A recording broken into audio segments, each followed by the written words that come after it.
En 3 regiones del mundo, gobiernos han acordado en establecer sistemas internacionales para el monitoreo y la protección de los derechos humanos. Uno de ellos es el Sistema Interamericano para la Protección de Derechos Humanos, creada por la Organización de los Estados Americanos. El litigio y otras formas de incidencia ante el sistema interamericano pueden ser herramientas poderosas para llamar la atención sobre cuestiones de derechos humanos, darle a las víctimas una oportunidad para ser escuchadas y promover reformas en las políticas y prácticas estatales.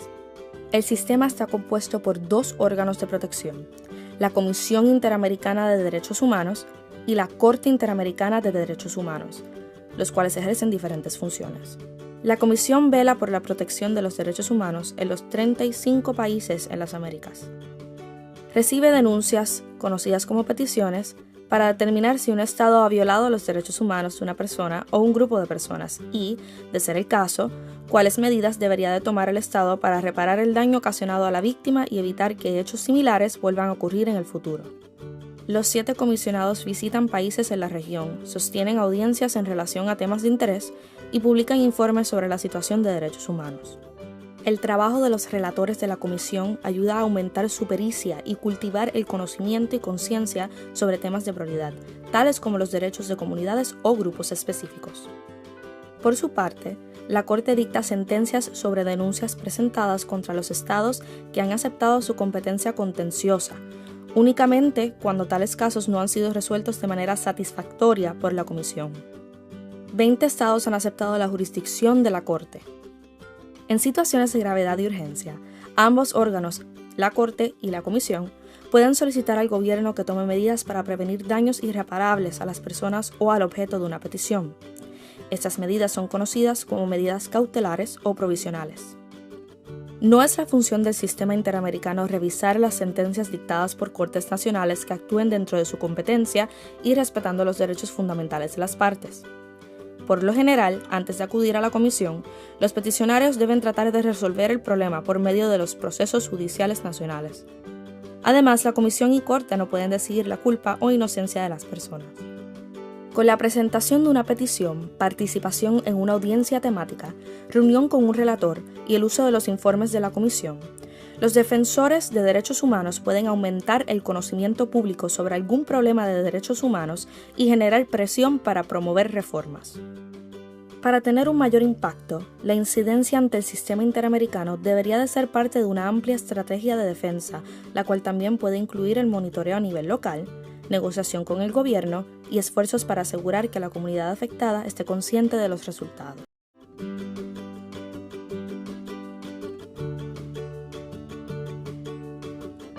Todos los estados de las Américas han acordado respetar los derechos humanos consagrados en la Declaración Americana de los Derechos y Deberes del Hombre. Algunos estados también han ratificado uno o más de los tratados regionales en materia de derechos humanos, entre ellos la Convención Americana sobre Derechos Humanos, y otros tratados sobre temas específicos.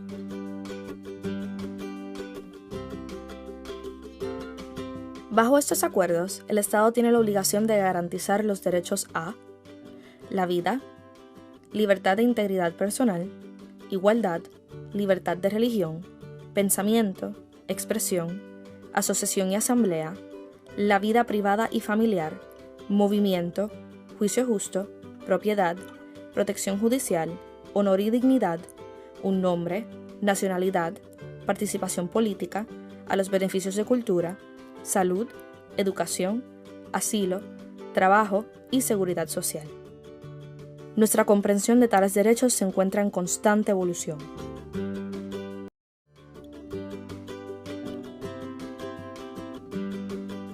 Dos mecanismos permiten que las personas en las Américas puedan acudir al sistema interamericano cuando han sido vulnerados sus derechos humanos o se encuentran en situación de riesgo. Estos mecanismos son la petición individual y la solicitud de medidas cautelares. Cada uno tiene sus propias reglas y procedimientos. El peticionario o la persona presentando el reclamo puede ser una persona, un grupo de personas o una organización no gubernamental reconocida por cualquier Estado miembro de la OEA. Si el peticionario y la víctima son diferentes personas, la comisión podrá mantener confidencialidad sobre la identidad del peticionario.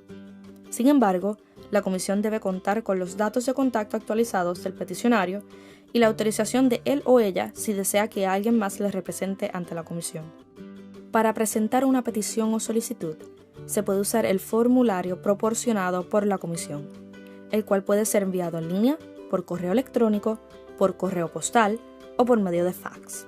Cuando sea posible, las peticiones deben ser escritas en el idioma oficial del país acusado. La petición debe proveer información específica sobre la presunta violación y la víctima, tal como explica el artículo 28 del reglamento de la comisión. Identificar a la víctima o grupo de víctimas, que podrá incluir a miembros de familia si también han sufrido un daño, nombrar a las víctimas de manera individual o identificar al grupo o comunidad específicos al que pertenecen. Describir el presunto daño en detalle.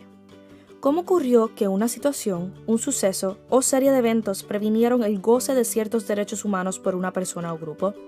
Explicar la razón por la cual el gobierno es responsable del daño, ya sea por medio de acciones, consentimiento u omisiones del Estado mismo o sus representantes.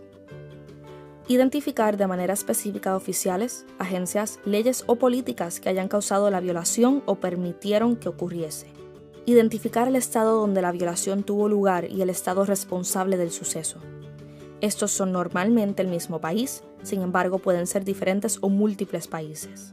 Si el Estado no ha ratificado la Convención Americana, la petición debe alegar una violación a un derecho protegido por la Declaración Americana.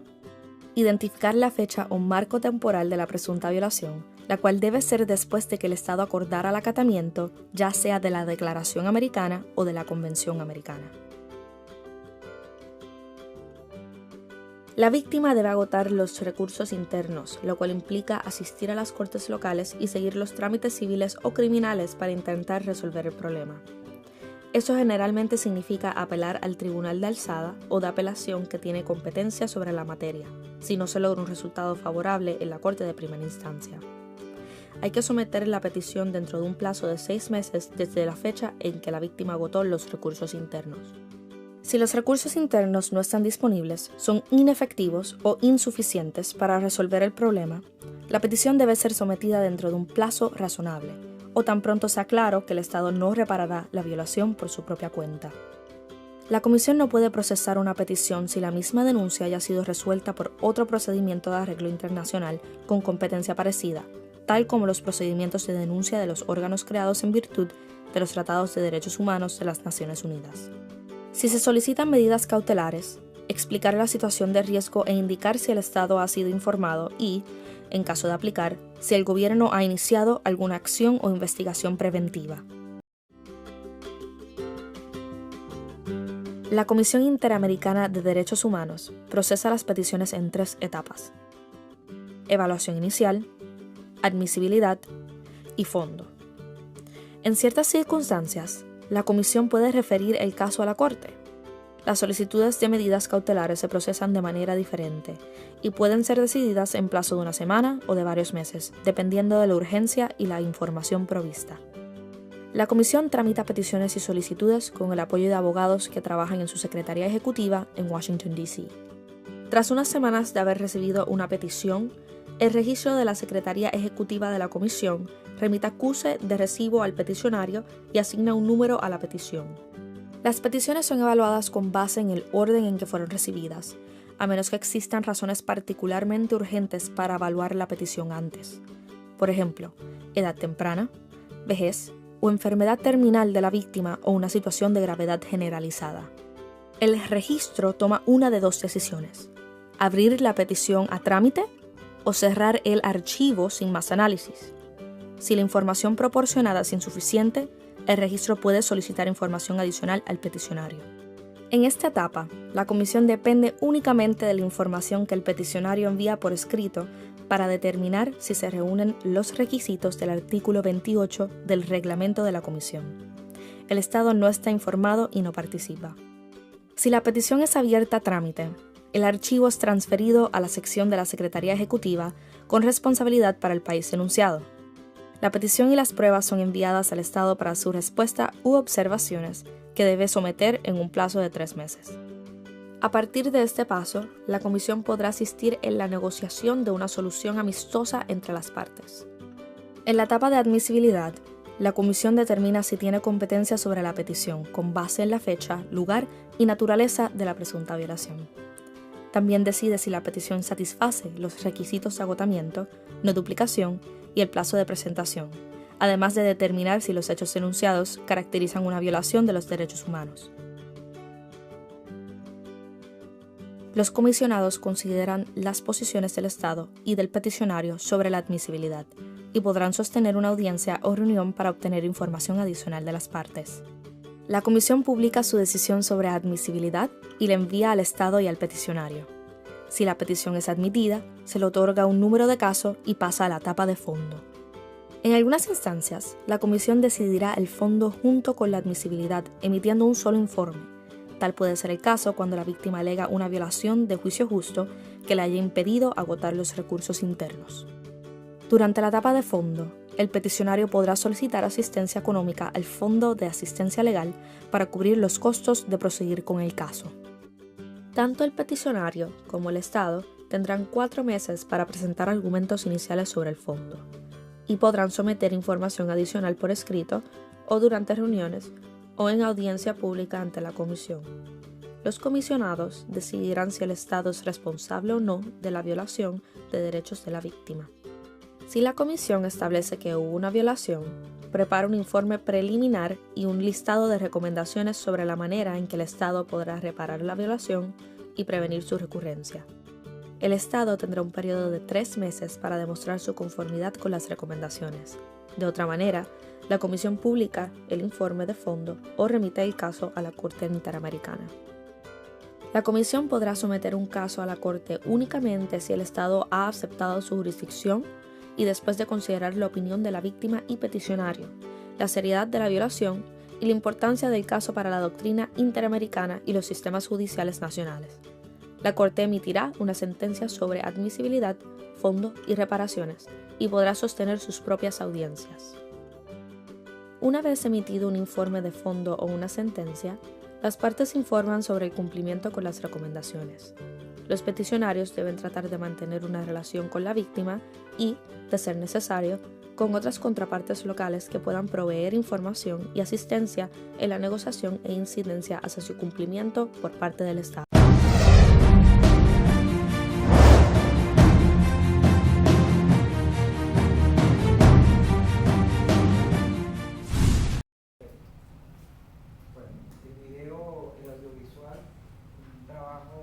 Integral de manera resumida de todo lo que tiene que ver con el Sistema Interamericano de Protección y Promoción de Derechos Humanos, pues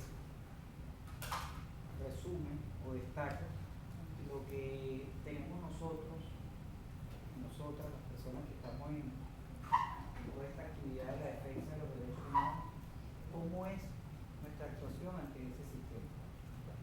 Todo lo que ustedes acaban de ver allí en escasos 15 minutos, eso excede, bueno, si nos vamos al caso del Caracazo, contamos hacia acá cuántos años. Ustedes lo vieron en la primera ponencia. ¿Qué año fue el Caracazo? 89. ¿Cuántos años en la actualidad?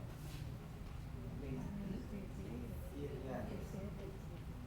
Bueno, el caso no es sino hasta la presidencia del ciudadano Hugo Rafael Chávez Frías que se decide aceptar la responsabilidad internacional de la República Bolivariana de Venezuela para poder indemnizar a las víctimas, a los familiares de las víctimas, que aún obviamente están vivos, ¿no? Indemnizarlo es aceptar la responsabilidad e irse a un tema patrimonial, a un tema pecuniario, para reconocer lo que dictaminó la Corte a nivel del sistema interamericano. Entonces, allí se destacaban dos vertientes, una que tiene que ver con la parte interna, que es necesario que todos y todas lo tengamos en cuenta.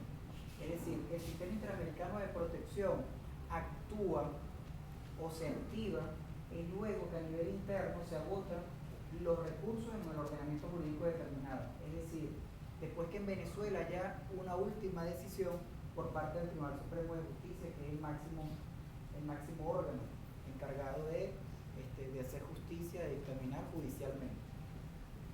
Una persona que no esté conteste con la respuesta que da el Tribunal Supremo de Justicia en alzada en definitiva, pues se activa a partir de ese momento el mecanismo internacional que es el Sistema Interamericano de Protección y Promoción de Derechos Humanos a través de la Comisión Interamericana y la Corte Interamericana de Derechos Humanos. Ustedes observaron que la Comisión Interamericana es un órgano político-administrativo de observación, de vigilancia, mientras que la Corte Interamericana de Derechos Humanos, que nace con el Pacto de San José, que es la Convención Americana, es el órgano jurisdiccional, es el que se encarga de dictaminar a nivel internacional y que sus decisiones son vinculantes, es decir, son obligatorias para cada uno de los estados partes. En ese audiovisual ustedes también observaron cuántos estados en la actualidad forman parte de aquella mal denominada Américas, que es el continente americano, que es América. América es una sola, no las Américas como se nos trata de segregar o de dividir entre América y el Caribe, ¿no? América es una sola. Entonces, ¿cuántos países ustedes recuerdan que se observó por lo menos en el audiovisual que conforman el continente? 35. Y de esos 35, ¿cuántos ustedes recuerdan que deciden que han ratificado la Convención Americana? ¿Cuántos? 20. Pero realmente fueron 22. De los 22 estados que ratificaron la Convención Americana, 2 de aquellos 35 se retiraron, es decir, denunciaron la convención. Uno de ellos es Venezuela, que ustedes vieron que quedó un color distinto al naranja, y el otro es Trinidad y Tobago. ¿Okay? Pero aparte de ello, ya recientemente, también República Dominicana denunció también la Convención Americana. Denuncia es: me retiro, no voy a continuar sometido a la potestad de la jurisdicción de la Corte Interamericana de Derechos Humanos, porque es una decisión unilateral, es por voluntad propia de los estados a través de sus órganos competentes someterse o no a las decisiones judiciales de ese órgano internacional, porque como les destacaba hace un momento, es potestad de los estados a través de sus representantes, en este caso de su presidente de la República, a través de sus jefes de estado, jefes de gobierno, primer ministro, depende como se les denomine en cada uno de sus estados, es decisión a través de ellos someterse o no a ese sistema. Y no solamente en este sistema, en los demás sistemas regionales de integración, como por ejemplo UNASUR, CELAC, ALBA, MERCOSUR, obviamente el sistema de Naciones Unidas, entre otros sistemas, los cuales Venezuela forma parte, que cada uno de ellos también dispone de un mecanismo especializado en materia de promoción y defensa de derechos humanos y de protección de derechos humanos. Es decir, en el caso de la OEA cuenta con su sistema y tiene la Comisión y la Corte Interamericana de Derechos Humanos. Los otros mecanismos también cuentan con instituciones especializadas para la garantía y defensa de los derechos humanos. Entonces, nosotros aquí nos podemos ver en doble posición. ¿Cuál sería la primera de ellas? Como defensores de derechos humanos. ¿Qué debemos nosotros saber o conocer antes de ir a actuar a uno de esos mecanismos? Que es todo lo que está aquí en este video resumen. Este video está en YouTube, está colgado en las redes, está colgado en internet. Fácil para que ustedes puedan acceder a él.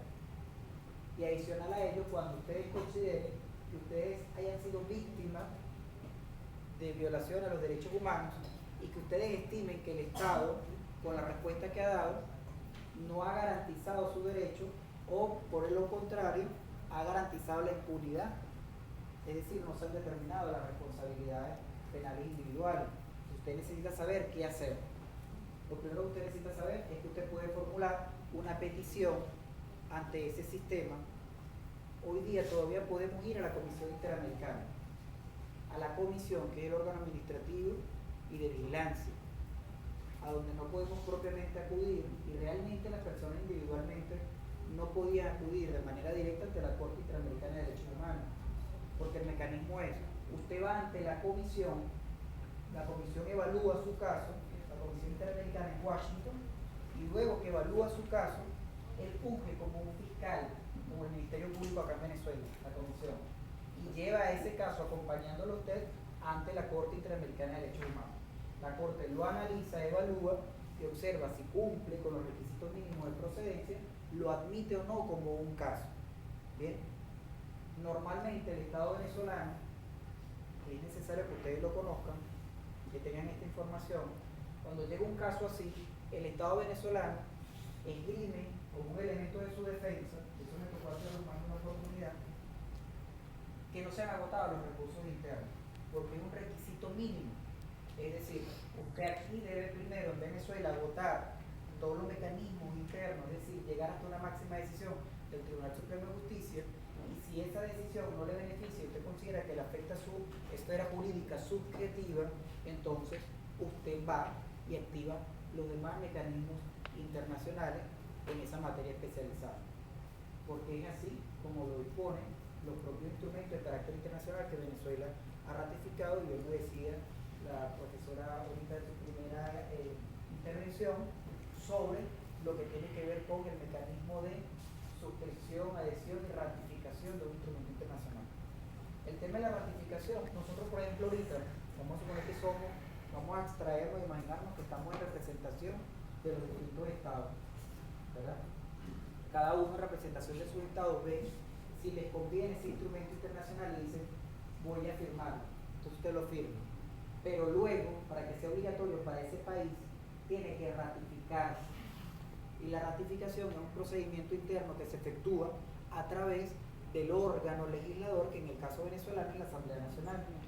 Luego que la Asamblea Nacional dicta una ley aprobatoria donde se aprueba, valga la redundancia, y se procede a la ratificación de ese instrumento internacional que fue suscrito por el jefe de Estado o por el canciller, el ministro de Relaciones Exteriores, es que se procede al depósito de esa ratificación, y a partir de esa fecha es que es obligatorio ese instrumento internacional.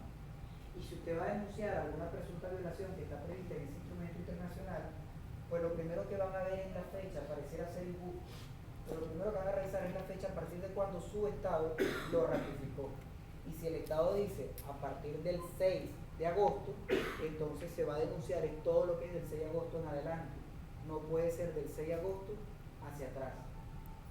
¿Okay? Es un tema para poder determinar las responsabilidades.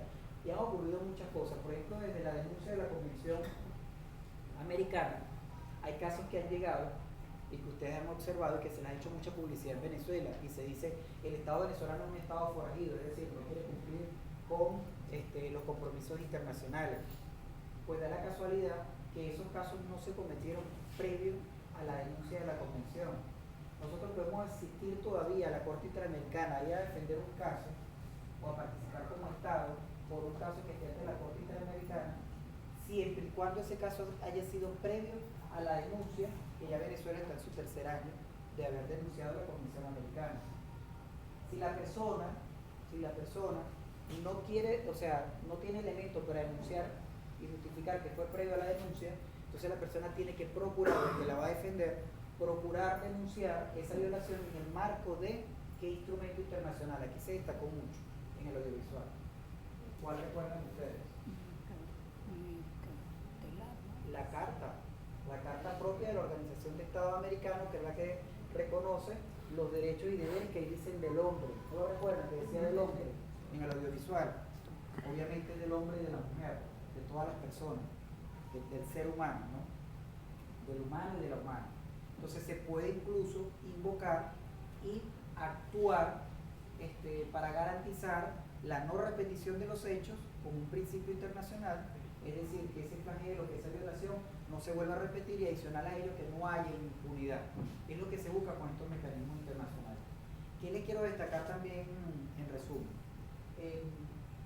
Que hay estados de esos 35 que ni siquiera ratificaron la Convención Americana. Nosotros por lo menos la ratificamos y nos retiramos porque no existía ecuanimidad en el sistema. Dijimos, no hay ecuanimidad, no hay objetividad, todo está con una visión cegada hacia Venezuela, admiten los casos sin importar que se hayan agotado los recursos internos o no. Había un bochinche, sigue existiendo un desorden en el sistema interamericano, y ellos lo saben, porque quienes están allí, las personas que procuran garantizar, y ese es el grave defecto, intereses particulares, y que esos intereses particulares van vinculados directamente con lo económico. A quienes normalmente colocan los estados allí, a los grandes dueños de los medios o de los mecanismos que se emplean para procesar la producción, porque no son los que producen. Quienes producen siempre son los oprimidos, el pueblo. Entonces aquellas personas lo que hacen es invertir para procesar industrialmente aquellos alimentos producidos por el pueblo, y eso a nivel internacional. Entonces, ¿quiénes llegan a representar los estados o a representar la Corte o a representar la Comisión Interamericana? Aquellos grandes poderosos, aquellas personas que tienen acceso a todo lo que tiene que ver con el poder económico y que van a tomar decisiones sobre los oprimidos. Los opresores van a seguir oprimiendo a las personas, a los débiles jurídicos, a las personas y a los grupos vulnerables, porque los mismos grupos vulnerables, erradamente, y muchas veces a través de sus representantes de Estado, deciden seguir colocando a aquellos grandes poderosos para que también se apropien de las instituciones, de los poderes del Estado y de esos mecanismos internacionales. Yo quiero hacer un énfasis o un inciso en lo que tiene que ver con esas organizaciones no gubernamentales que también hacía referencia a la profesora en la primera intervención. La mayoría que ustedes se colocaron y se proyectaron allí, hoy día desafortunadamente han perdido esa orientación en la defensa de los derechos humanos y se han dedicado a mercantilizar sobre la base de los derechos humanos. ¿Qué es mercantilizar? Bueno, sencillamente, en su buena oficina, llega la persona que considera que no recibió respuesta por parte de una institución del Estado o que considera que la respuesta va a ser limitada y llega directamente con esas organizaciones de carácter no gubernamental. Esa organización le dice, bueno, no tienes con qué pagar ahorita, pero vamos a hacer todo el proceso. Depende si el caso es una promesa, disculpa la expresión, jugosa que pueda generar recursos, y llevan el caso a nivel internacional. Se afianzan en denunciar el caso contra el Estado venezolano y después toda la indemnización, lo hemos demostrado en otros espacios donde hemos tenido mayor tiempo, como el caso de seminarios, se lo hemos proyectado con esas organizaciones de carácter no gubernamental. La gran mayoría de ellas se quedan con el 80% de la indemnización en dólares o en euros que corresponda para las víctimas y los familiares de las víctimas. ¿Ustedes creen que eso es justo? Que quien se diga llamar defensor o activista de derechos humanos y que entre comillas va a actuar gratuitamente para defender a una persona o a un grupo determinado de personas, lleguen a esas instancias internacionales y lo primero que hacen en Washington, por ejemplo, cuando van ante la comisión, se quedan en los mejores hoteles 5 estrellas que son franquicias? Bueno, cerca de la comisión está el Savoy, 5 estrellas, allá se quedan todos. Como un abogado de esos, que se supone que no tiene recursos, ¿verdad? Que va con recursos limitados porque él está actuando sobre la base de altruismo, estoicismo, alteridad, todo lo como lo quieran justificar, va a llegar a hacer todos esos lujos, ¿verdad? A defender a una persona con presunta violación de derechos humanos, viajan en primera clase. Se lo digo porque recientemente que estuve en República Dominicana en la Asamblea General número 46 de la Organización de Estados Americanos, yo me senté normal en una clase ejecutiva y todas las personas de voluntad popular, el señor Aveledo, en primera clase. ¿Cómo se sientan ellos allí? Si van allá oprimidos por el Estado dictatorial venezolano, todo ese tipo de cosas. Y eso es lo que es recurrente, y es el llamado a la atención que nosotros debemos formular, para que no nos tomen, no nos engañen y no nos hagan pensar que nosotros no nos damos cuenta de la realidad. Cosa también que pasa con algunos actores que están en el Estado, ¿no? Usted puede ver a algún gobernador o gobernadora, algún ministro o ministra, que después de haberle reconocido el presidente de la República su vocación de defensa, su vocación social, después que vienen del campo, después que vienen del cerro, entonces ustedes lo ven trancando avenidas porque van a pasar ellos, y entonces tienen que limitarle el derecho humano al tránsito, ¿verdad? Al libre tránsito, porque viene ese ministro, ese alcalde o ese gobernador con una caravana casi que atropellando a todo el mundo. Tampoco eso es válido, eso también hay que criticarlo. Los defensores y defensoras de derechos humanos tenemos que abrir nuestra perspectiva a la crítica constructiva de que eso no puede darse aquí en Venezuela, no puede darse. Y tenemos que estar atentos y atentas a observar lo que hacen quienes estén en el gobierno y lo que hacen quienes estén haciendo oposición u oposicionismo, que es lo que existe hoy día en gran parte con ocasión al presidente constitucional, que es el ciudadano Nicolás Maduro. una gran mayoría hace oposicionismo. Y hay otras grandes mayorías también que hacen oposición porque no están de acuerdo con un tema de ideología política, pero todo tiene un mecanismo, todo tiene la instancia para que una persona pueda disentir sobre lo que quiere para sí o lo que quiere para su colectivo. Pero sobre la base de ese sentimiento no puede o no tiene una patente de coso para violar los derechos humanos de los demás, y mucho menos si se trata de una gran mayoría. Eso es lo que ha ocurrido con el caso que también estuvo ante la Corte Interamericana de Derechos Humanos, no tuvo resultado favorable, mucho menos aplicación en Venezuela, del señor Leopoldo López. El otro caso del señor Alan Brego Arcarías, que es el único caso que el sistema interamericano en su historia, ha decidido de que no es procedente porque no agotó los recursos internos. ¿Y sabe con quién lo hizo? Contra aquel prominente doctor en Derecho Constitucional, llamado Alan Brego Arcarías, que fue el que redactó el decreto del señor Carmona, que fue con el que se concretó, perfeccionó el golpe de Estado en contra del ciudadano Hugo Chávez. Entonces vean ustedes también recuerdan cómo esta propia Comisión Interamericana fue empleada cuando sucedió el golpe de Estado para reconocer la presidencia interina o provisional de facto del ciudadano Carmona Estanga, Pedro Carmona Estanga. Y a Chávez, al señor Carmona Estanga le decían el excelentísimo Pedro Carmona Estanga. Aquí ha llegado una denuncia por parte de unos colombianos, porque no fueron venezolanos, fue una organización gubernamental que desde Colombia denunció que se tomaran acciones, unas medidas cautelares para garantizarle la vida a aquel ciudadano. Y así lo hizo saber la Comisión Interamericana. El señor Hugo Chávez, el ciudadano, perdón, Hugo Chávez, no dijeron contra el presidente de Venezuela o expresidente, si están reconociendo que lo estaban sacando, nada de eso.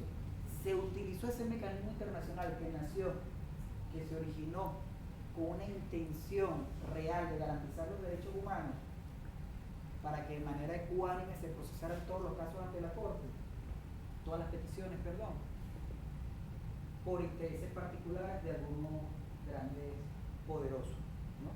Entonces, es lo que nosotros debemos tener muy en cuenta. Yo le decía a los compañeros en el diplomado de Derechos Humanos, un defensor de derechos humanos, un activista de derechos humanos, debe de desvincularse del partidismo político. Desvincularse del partidismo político. No debe desvincularse de que venga un opositor, venga un chavista, venga quien venga, incluso si es extranjero, pero que detrae nuestras posiciones políticas, debemos estar atentos a su caso, oírlo, saber si realmente está ante el presupuesto de hecho de una violación de derechos humanos, activar los mecanismos internos, realizarle el acompañamiento hasta la última instancia en lo que respecta al Tribunal Supremo de Justicia, y luego de ello realizarle también el acompañamiento a nivel internacional. Porque no solo está la Corte que denunciamos nosotros, también cuenta, por ejemplo, el propio Mercosur cuenta con los mecanismos, UNASUR también cuenta con los mecanismos de protección de derechos humanos, ALBO y CELAC. Y si vamos mucho más allá, Naciones Unidas cuenta con un Consejo de Derechos Humanos, que incluso tenemos el privilegio, como Estado venezolano, de presidirlo. Fíjense ustedes, Venezuela ha sido denunciada como violadora de derechos humanos. No voy a decir con esto que no existan violaciones de derechos humanos. Existen y tenemos que contrarrestarlas.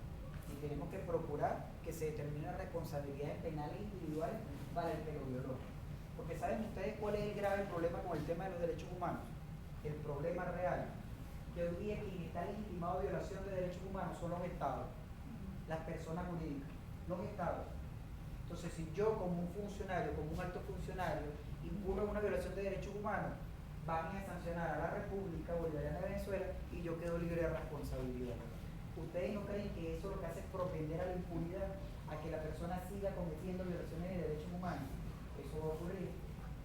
Desafortunadamente, me disculpan, en el audiovisual aparecen son funcionarios policiales o ejemplos de quienes forman parte de los cuerpos de seguridad de Estado o policiales, porque él es el más recurrente. Sin embargo, no son los únicos que participan o actúan en representación del Estado, también lo hacen los funcionarios, ministros, gobernadores, incluso un servidor que está en una taquilla atendiendo a una persona, un obrero, un administrativo. Lo que haga ser considerado violación a los derechos humanos. Entonces uno debe ser muy cauteloso con él. Una vez que se determine la responsabilidad individual penal de esa persona internacionalmente, yo puedo lograr de que ese caso se caiga, es decir, que no prospera a nivel internacional, porque ya a nivel interno existe una determinación de responsabilidad y no hay necesidad de que a la República se le tenga que generar una responsabilidad internacional. ¿Bien? Para ir completando ya, en el caso del presidente Chávez se decía que Venezuela, en los años que llevaba del proceso de revolución, lo que se denomina la revolución bolivariana, es cuando más violación a los derechos humanos se había cometido, porque si se acudía a las estadísticas de la Comisión y de la Corte Interamericana, sobre todo la Corte, las cifras eran muy altas en cuanto a reconocimiento de violaciones de derechos humanos. Pues da la casualidad que las violaciones mayores a los derechos humanos reales y comprobadas se dieron desde 1948 a 1998. Y esos casos, una vez que llega el presidente Chávez al poder, él nos dice, tuve la oportunidad con el presidente Chávez de trabajar esos casos específicos en materia de derechos humanos. Yo actué por 2 años 7 meses ante el sistema interamericano y ante el sistema internacional durante la presidencia del presidente Chávez. Y ahora lo hago desde lo particular, desde la Organización Embajada de los Derechos Humanos. Entonces, en esa oportunidad el presidente nos decía a nosotros, ya va, abogados, díganme ustedes lo siguiente: hay necesidad de que nosotros actuemos a nivel internacional para defender a Venezuela por esos casos. ¿Tenemos razón nosotros? Díganme la verdad. No, presidente, hay violaciones reales de derechos humanos. ¿Y por qué van a seguir ustedes defendiendo a Venezuela?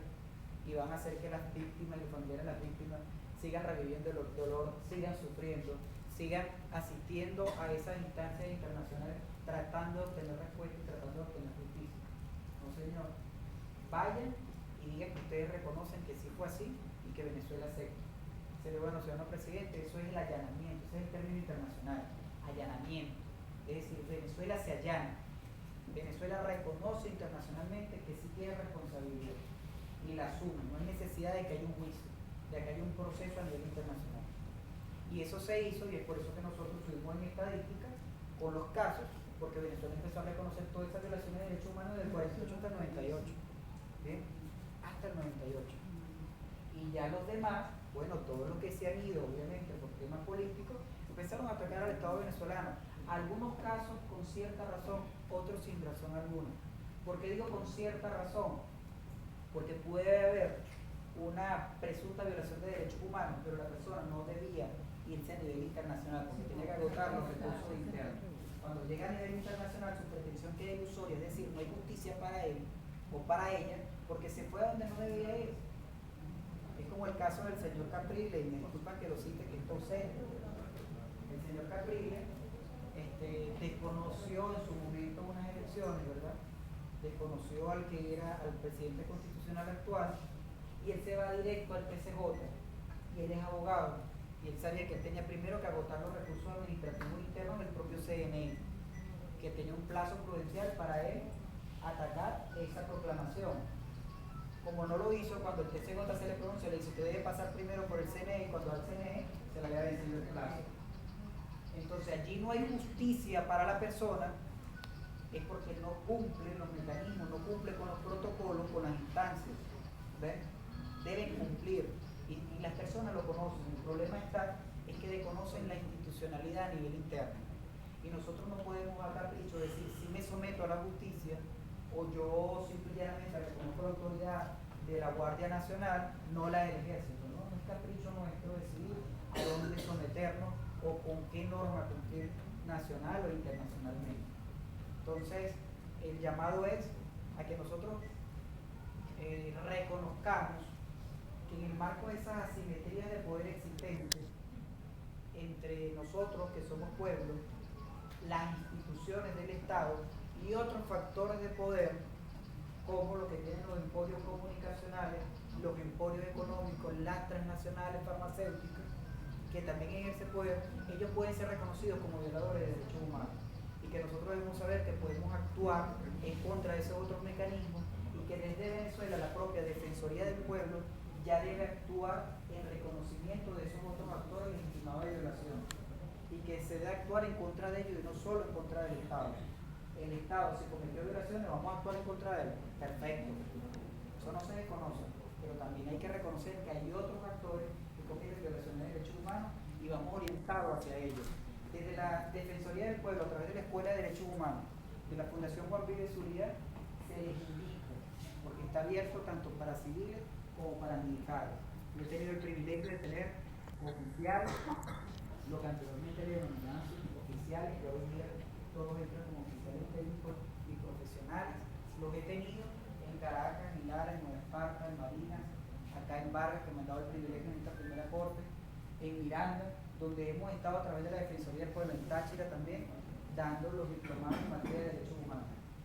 Y es motivo de orgullo y de, digamos, de satisfacción para nosotros ver que cada día más se interesan quienes están detrás de un uniforme, tanto de los cuerpos policiales, civiles, policiales, como de los militares. Porque ellos también son sujetos de violación de derechos humanos. Es decir, a ellos también se les violan los derechos humanos. Pero nosotros no podemos justificar a una persona que en una marcha o en una protesta denominada pacífica, una persona al cordón policial o militar agarre y le escupa la cara, lo está provocando, que es lo mínimo que debe hacer repeler la fuerza, ¿verdad? Allí hay que apropiar, digamos, distinguir entre lo que es el uso, yo me voy hacia el uso diferenciado de la fuerza, ¿verdad? No hacia rápido, de qué esquina, Bellas Artes, lleguen rápido, cuando se dan cuenta se frenan un poco. De inmediato me llaman, mientras no me deje quitar el teléfono, me llama un comisario de la DICIT y me dice que iba a llegar allá, pero el de la DICIT se los iba a llevar arrestados a todos, tampoco podía propiamente. Es lo que yo digo para ponderar la actuación de los cuerpos, ¿no? ¿Cómo le van a hacer eso a ustedes? ¿Cómo le van a hacer eso?